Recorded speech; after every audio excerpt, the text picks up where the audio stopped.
হ'ব আপোনালোক উঠক দাদা একো নাই আজিৰ পৰা শিৱসাগৰ ব্যৱসায়িক প্ৰতিষ্ঠানসমূহ খোলা থাকিব আৰু কোনো যাতে ইয়াৰ সুযোগ আৰু সুবিধা লৈ কোনো যাতে ব্যৱসায়িক গোষ্ঠীক পইচা পাতি ডিমাণ্ড নকৰে সেই কথা 30টা সংগঠনৰ নেতৃত্বই কিন্তু বিচাৰ বিশ্লেষণ কৰিব লাগিব কোনোবা দুষ্কৃতিকাৰী মই আৰক্ষী অধীক্ষক মহোদয় আছে আয়ুক্ত মহোদয় আছে মই তেখেতলোকক বিনম্ৰতাৰে অনুৰোধ জনাম এই পৰিৱেশৰ যদি সুযোগ সুবিধা লৈ কোনোবা দুষ্কৃতিকাৰীয়ে দোকানত যদি দম দিবলৈ যায় কালেকশ্যনৰ নামত যদি কোনোবা ব্যৱসায়ী আত্মহত্যা কৰে কাৰোবাক যদি শাৰীৰিকভাৱে এচাল কৰে যদি পৰিৱেশৰ সৃষ্টি হয় আমি সকলোৱে কৈছোঁ তেখেতক আইনগতভাৱে শাস্তি দিয়ক আৰু তেখেতক এই কাৰ্যত বিৰত থাকিবৰ কাৰণে অনুৰোধ জনাইছোঁ আৰু আমি শিৱসাগৰৰ প্ৰতিজন নাগৰিকে এই ধৰণৰ পৰিৱেশ আমি কামনা নকৰোঁ আৰু আমি ভগৱানৰ শ্ৰীচৰণে সেৱা কৰিছোঁ যাতে এনেকুৱা পৰিৱেশ নহওক মই বিনোদাক বিনম্ৰতাৰে অনুৰোধ জনাওঁ ববিতা আছে আমাৰ গোটেইসকল আছে মই সকলোকে জনাওঁ যদি এনেকুৱা দুষ্কাৰ্য শিৱসাগৰত সংঘটিত হয় আপোনালোক নেতৃস্থানীয় ব্যক্তি আপোনালোকে কিবা এটা কোৱাৰ লগে লগে আপুনি যদি দিগন্ত তামুলী কয় দিগন্ত তামুলী এইটো নকৰিবা আপুনি যদি আচুৰ সমীৰণ ফুকনক কয় সমীৰণ তুমি এইটো নকৰিবা আপুনি যদি কাৰোবাৰ সংগঠনৰ নেতৃত্ব চিত্ৰবোৰ হওক শৃংখলক যাকেই নকওক সকলোৱে বিৰুদ্ধ বুলি আপোনাক এবাৰ সন্মান কৰে গতিকে এই সন্মানৰ যেতিয়া আপোনাক দিছে গতিকে আপোনালোকৰ নৈতিক দায়িত্ব আৰু কৰ্তব্য এইটোৱে যে কোনোবা আপোনালোকৰ সম্প্ৰদায়ৰ মানুহে কোনোবা বনিয়া গোষ্ঠীৰ যদি কোনোবা দুষ্কৃতিকাৰী ব্যক্তিয়ে যদি এই ধৰণৰ কাম কৰিছে আপোনালোক সন্মুখলৈ আহক আপোনালোকৰ লগত আমি থাকিম আৰু আপোনালোকৰ সন্মুখত থাকি নেতৃত্ব দিয়ক যিহেতু ভুল হৈছে তোমালোকে ইয়াক এৰেষ্ট কৰি জেল হাজতলৈ প্ৰেৰণ কৰা আমি আপোনালোকৰ লগত থাকিম আৰু এই আশ্বাস মই ববিতা আমাৰ বিনোদ দা অফচাৰ বিজু দা আছে আৰু বিভিন্ন ব্যৱসায়ীসকলে নেৰিয়া দা আছে মই সকলোকে কৈছোঁ আপোনালোক আমাৰ মাজৰে এজন মনৰ মানুহ গতিকে আপোনালোকে এই কামটো কৰিব পুনৰবাৰ সকলোকে ধন্যবাদ জ্ঞাপন কৰিছোঁ মন্ত্ৰী মহোদয়ক বিশেষভাৱে ধন্যবাদ জ্ঞাপন কৰিছোঁ গুৱাহাটীৰ পৰা আহিছে এই বিষয়টো সমাপ্ত কৰিবৰ কাৰণে তেখেতলোকে গুৰুত্ব প্ৰদান কৰিছে মই তেখেতক ধন্যবাদ জ্ঞাপন কৰিছোঁ শিৱসাগৰ আয়ুক্ত মহোদয়ক ধন্যবাদ জ্ঞাপন কৰিছোঁ তেওঁ ৰাতিপুৱা শিৱসাগৰত আহি পাই এই মিটিংখনৰ এৰেঞ্জ কৰাৰ ক্ষেত্ৰত বহুতো সহায় সহযোগ কৰিছে হয়তো তেওঁ যদি সেই ইনচিডেণ্টটো হোৱাৰ সময়ত যদি শিৱসাগৰত থাকিলে হয় আজি হয়তো এনেকুৱা অনাকাংক্ষিত পৰিৱেশ সৃষ্টি নহ'ল হয় তেখেতে ইনিচিয়েটিভ ল'লে হয় তেখেত দিল্লীত আছে বুলি আমি গম পাইছিলোঁ আপুনি বহুত ধুনীয়া কুৱেশ্যন এটা সুধিছে মোক প্ৰথম কথা যে আমাৰ জীয়ৰী এইটো অকল খিলঞ্জীয়াৰ জীয়ৰী বুলি নহয় এইটো গোটেই শিৱসাগৰবাসী আমাৰ মাৰোৱাৰী সমাজৰ জীয়ৰী আমাৰ ভণ্টি আমাৰ জীয়ৰী হয় চবৰ কাৰণে হয়তো আপোনালোকৰ বা খিলঞ্জীয়া মানুহৰ কাৰণেও নহয় চবৰ কাৰণে আৰু যিটো হৈছে সেইটো কাৰণে আমি বহুত দুখিত আৰু অনাগত দিনত এনেকৈ যে নহয় সেইটো কাৰণে আমি পুৰা চেষ্টা কৰিম এটা কথা জানিব বিচাৰিম আপোনালোক অসমতে আছে আপুনি ধুনীয়াকৈ অসমীয়া কৈছে আপোনাৰ পৰিয়ালতো এনেকৈ অসমীয়া ভাষা আমি যেতিয়া অসমৰ বাহিৰত যাওঁ তেতিয়া যি দেশতে যিখিনি আৰু আমাৰ ভিক্টিম আছে পুলিচৰ আহি আমাৰ থানাত এৰেষ্ট কৰি কোৰ্টত নিলে 24 আমি এই ধাৰাখন ৰাখিছোঁ আৰু আপুনি বিশ্বাস নকৰিব আমাৰ ঘৰত আমাৰ ল'ৰা ছোৱালী আমি অকণমান বিহুৰ সময়ত আপোনালোক দেখা পাইছে চাগে খুব ধুনীয়া বিহু দল মোৰ নিজৰ ছোৱালীয়ে নাচিছে হুঁচৰি গাইছে মানে যোজনা গাব পাৰিছে মোৰ মানে ইমান ভাল লাগিছে যে আমি এইটো কালচাৰটো ইহঁতক দিব পাৰিছোঁ সিহঁতি ল'বও বিচাৰিছে আৰু ক্লাছত এনেকুৱা মানে হয় যে মানে আমাৰ ল'ৰা ছোৱালী চবকে কম্পিটিশ্যন দিব পাৰিছে যে এছএমই যদি 20 মাৰ্কছৰ পৰীক্ষা এটা হৈছে মোৰ ছোৱালী আজি আহি পেলাই মই আউট অফ 2019 হাফ পাইছোঁ মোৰ বহুত প্ৰাউড ফিল কৰিছোঁ যে আমাৰ ল'ৰা ছোৱালী কালচাৰটো এডপ্ট কৰিছে আৰু ইমান ধুনীয়া মাৰ্কছ লৈ আহি আমাক জনাব পাৰিছে তো বহুত ভাল লাগিছে আৰু আমি সদায় আমি খিলঞ্জীয়া বেলেগ আমি মাৰিছোঁ আমি শিৱসাগৰত আছোঁ আমি অসমতে জন্ম হৈছোঁ ইয়াতে মৰিম ইয়াতে চব আছে আমাৰ ল'ৰা ছোৱালী ডাঙৰ হ'ব পঢ়া শুনা কৰি ইয়াতে চব কাম কৰিব তো এইটো খুব ভাল লাগিছে আৰু যিটো হৈছে সেইটো কাৰণে সঁচাকৈ আমি বহুত লজ্জিত হৈছোঁ আৰু এইটো পদক্ষেপটো লোৱাৰ কাৰণে আমি বহুত সুখী হৈছোঁ যে পদক্ষেপটো আজি দুদিন আগতে ল'ব লাগিছিলে যি হ'ল ভৱিষ্যতে সেইটো নহ'ব বুলি আশা কৰিছোঁ সদায় ভাতৃত্ববোধতে থাকিম বুলি আশা কৰিছোঁ জয় আই অসম অসমীয়া জাতীয় জীৱনৰ লগত জড়িত প্ৰতিজন ব্যক্তিৰ ঘৰলৈ তেখেতলোক আহে হাতত এটা উপহাৰ লৈ তেখেতলোক আহে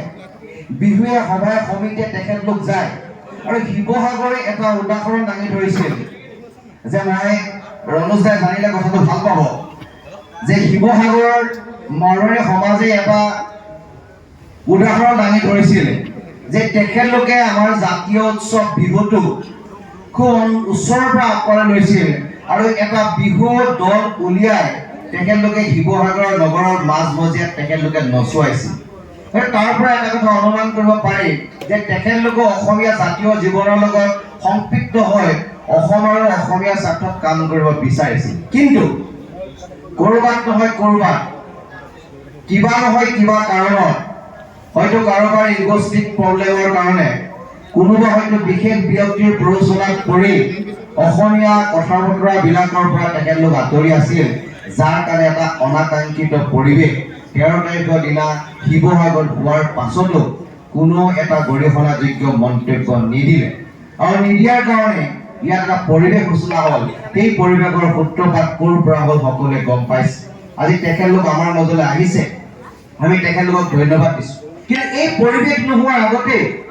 যদি 16 তাৰিখৰ সভাখনত যদি তেখেতলোক এবাৰ গৈ আজি কোৱাৰ দৰে যদি আমাক ক'লে হয় বা ক'বলৈ প্ৰয়াস কৰিলে হয় যে অনাকাংক্ষিত ভোটৰ কাৰণে কেইজনমান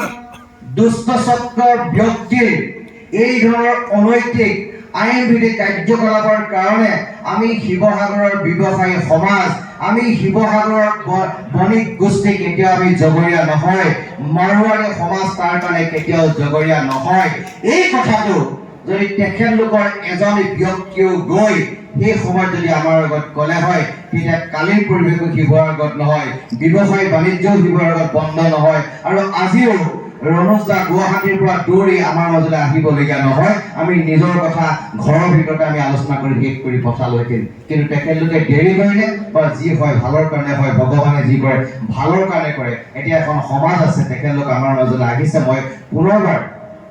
অসম আৰু অসমীয়াক ভাল পোৱাৰ প্ৰতিজন স্বাভিমানী খিলঞ্জীয়া থলগিৰি ৰাইজক অনুৰোধ জনাওঁ, আপোনালোকে এটাও বাক্য তেখেতলোকক নক'ব, একো আমি বেড বিহেভ নকৰোঁ, তেখেতলোকক আমি ককৰ্থনা নকৰোঁ। তেখেতলোকে আমাৰ মাজলৈ আহিছে, এতিয়া আমি গৃহস্থ, তেখেতলোক আলহী হিচাপে আহিছে, আমি তেখেতলোকৰ কথাখিনি শুনিম। কিন্তু মই পুনৰবাৰ এটা কথা কওঁ, কোনোবাই যদি ভাবিছে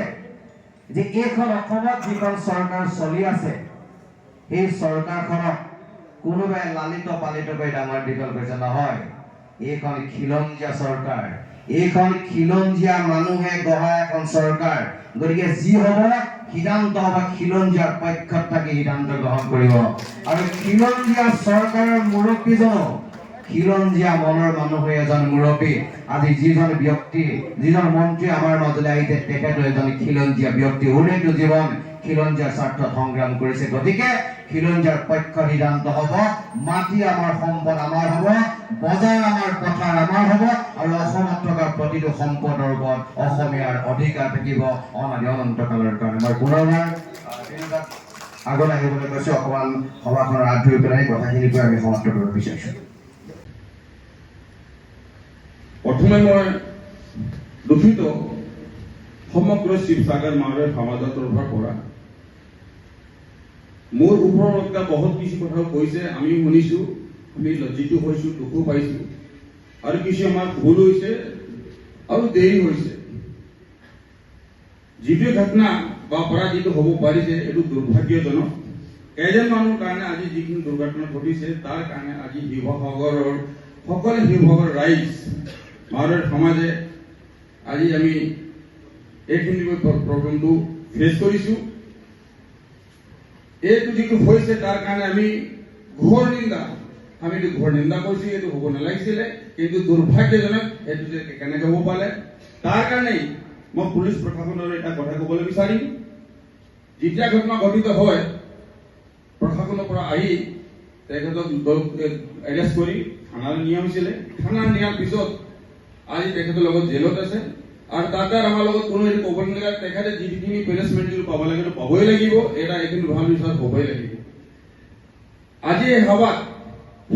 বৃহত্তৰ মাৰোৱাৰী সমাজ শিৱসাগৰৰ পৰা মই এটা কথা ক'বলৈ বিচাৰোঁ। আমি আগত আপোনাৰ লগত আছোঁ আৰু সদায় থাকিম। আপোনালোকে এইটো সদায় ভাবিব, আমি কোনোদিন বেলেগ নহয়। হ'ব পাৰে আজি মই এজন ছ'চিয়েল ৱৰ্কাৰ, আমাৰ যিমান মানুহ ইয়াত উপস্থিত আমি ছ'চিয়েল ৱৰ্কাৰ, আৰু সদায়